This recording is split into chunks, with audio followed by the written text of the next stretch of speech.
નમસ્કાર મિત્રો, સ્વાગત છે યુટ્યુબ ચેનલ મિશન ગવર્મેન્ટ એક્ઝામની અંદર। આજનો વિડીયો ખાસ એવા વિદ્યાર્થી મિત્રો માટે જે ટાટા હાયર સેકન્ડરી મેન્સ પરીક્ષાની તૈયારી કરી રહ્યા છે। આજનો આપણો નિબંધ છે વિકસિત ભારત એટ 2047 વિઝન અને સંકલ્પ। તો શરૂ કરીએ આજનો વિડીયો। કોઈ પણ રાષ્ટ્રની સાચી ઓળખ માત્ર તેના ભવ્ય અને ગૌરવશાળી ભૂતકાળથી જ નથી થતી, પરંતુ તેના ઉજ્જવળ ભવિષ્ય માટેના મક્કમ સંકલ્પોથી થાય છે। ભારત જ્યારે વર્ષ 2047માં પોતાની આઝાદીની શતાબ્દી એટલે કે 100 વર્ષ પૂરા કરશે ત્યારે તે કેવું હશે? આ કોઈ સામાન્ય કલ્પના કે હવામાં વહેતો વિચાર નથી, પણ 140 કરોડથી વધુ ભારતીયોનો એક સામૂહિક સંકલ્પ અને ભગીરથ પુરુષાર્થ છે। આઝાદીના અમૃતકાળથી શરૂ થયેલી આ ભવ્ય સફર આગામી દાયકાઓમાં દેશને વિશ્વના નકશા પર એક નવો મુકામ અપાવશે। વિકસિત ભારત એટ 2047 એ એક એવા સશક્ત, આત્મનિર્ભર અને સમૃદ્ધ ભારતનું સપનું છે જ્યાં દેશનો દરેક નાગરિક ગર્વથી, સુરક્ષાથી અને અત્યંત સુખ શાંતિથી પોતાનું જીવન જીવી શકશે। નવા રંગે, નવા રૂપે નવું આકાશ આંબવું છે, સદીઓ જૂની આ ધરા પર નવલું પ્રભાત લાવવું છે।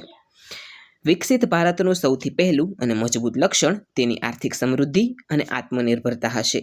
આજે ભારત ભલે વિશ્વની 5મી સૌથી મોટી અર્થવ્યવસ્થા હોય, પરંતુ 2047 સુધીમાં તે વિશ્વની ટોચની 3 અર્થવ્યવસ્થાઓમાં પોતાનું ગૌરવભર્યું સ્થાન અંકિત કરી ચૂક્યું હશે। આપણા દેશમાં ચાલી રહેલા એક મેક ઇન ઇન્ડિયા અને આત્મનિર્ભર ભારત જેવા મહાન અભિયાનો માત્ર કાગળ પરના સૂત્રો નહીં રહે, પરંતુ જમીની વાસ્તવિકતા બની જશે। ભારતના યુવાનો ભવિષ્યમાં માત્ર નોકરી શોધનારા નહીં, પરંતુ લાખો લોકોને નોકરી આપનારા ઉદ્યોગ સાહસિકો બનશે। દેશના ખૂણે ખૂણે નવા સ્ટાર્ટઅપ્સનો એવો પ્રવાહ વહેશે જે વૈશ્વિક સ્તરે ભારતની ધાક જમાવશે। આ આર્થિક ક્રાંતિમાં આપણા ખેડૂતો, જે દેશના સાચા અન્નદાતા છે, તેઓ આધુનિક ટેકનોલોજી અને સ્માર્ટ ફાર્મિંગની મદદથી વૈશ્વિક બજારના નેતા બનશે। ડ્રોન ટેકનોલોજી, ગ્રીનહાઉસ અને ઓર્ગેનિક ખેતી ભારતના ગામડાઓને આર્થિક રીતે સદ્ધર અને આત્મનિર્ભર બનાવશે, જેથી શહેરો તરફનું સ્થળાંતર અટકશે અને ગ્રામીણ સંસ્કૃતિ વધુ ખીલશે। જ્યાં જ્ઞાનનો દીવો સદાય પ્રજ્વલિત રહે, ત્યાં જ પ્રગતિના નવા પંથ અંકિત થાય। આ પંક્તિ અનુસાર 2047નું ભારત શિક્ષણ અને વિજ્ઞાનના ક્ષેત્રે સમગ્ર વિશ્વનું નેતૃત્વ કરશે। નવી શિક્ષણ નીતિના સફળ અમલીકરણ દ્વારા ભારત ફરી એકવાર પ્રાચીન સમયની જેમ તક્ષશિલા અને નાલંદિયા જેવું વિશ્વગુરુ બનવા તરફ અગ્રેસર થશે।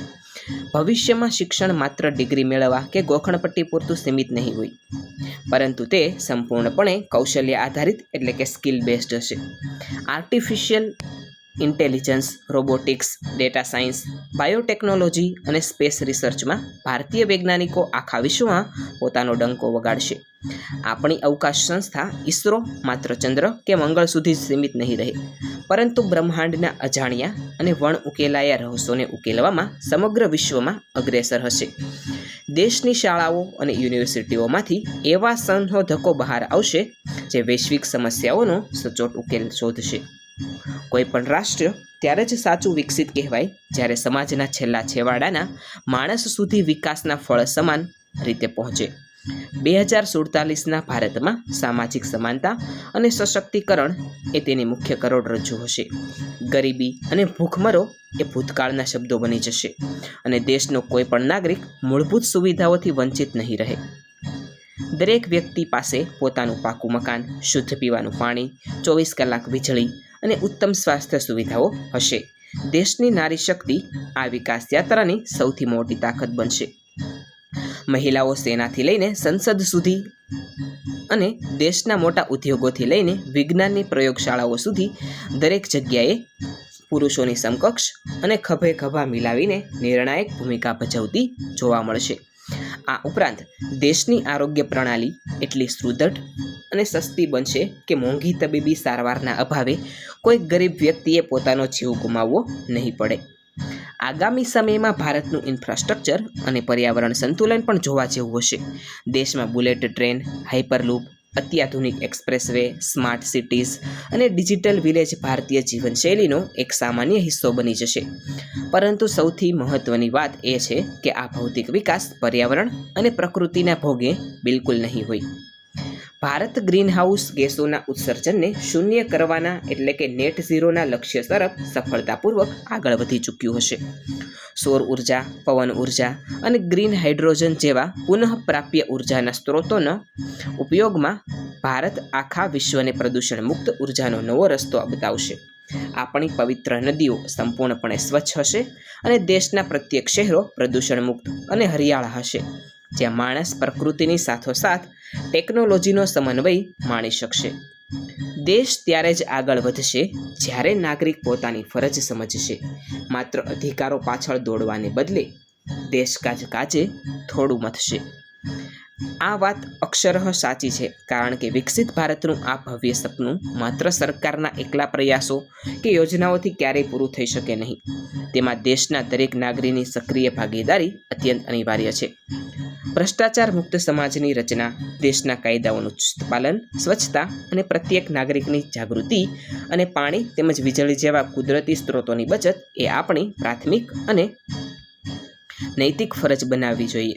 જ્યારે દેશનો પ્રત્યેક નાગરિક પોતાના અંગત સ્વાર્થને બાજુ પર મૂકીને દેશહિતને સર્વોપરી ગણશે અને પોતાની નાની મોટી તમામ ફરજો પૂરી ઈમાનદારીથી નિભાવશે, ત્યારે 2047ના મહાન લક્ષ્યને આંબવું આપણા માટે બિલકુલ અશક્ય નહીં રહે. નાગરિકોની આ જાગૃતિ જ દેશના વિકાસની સાચી ચાવી બનશે. વિકસિત ભારતની આ સફરમાં આપણે આપણી પ્રાચીન સંસ્કૃતિ, ભવ્ય વારસો અને મૂળભૂત મૂલ્યોને ક્યારેય ભૂલીશું નહીં. વિકાસ પણ અને વિરાસત પણ એ આપણો મૂળ મંત્ર રહેશે.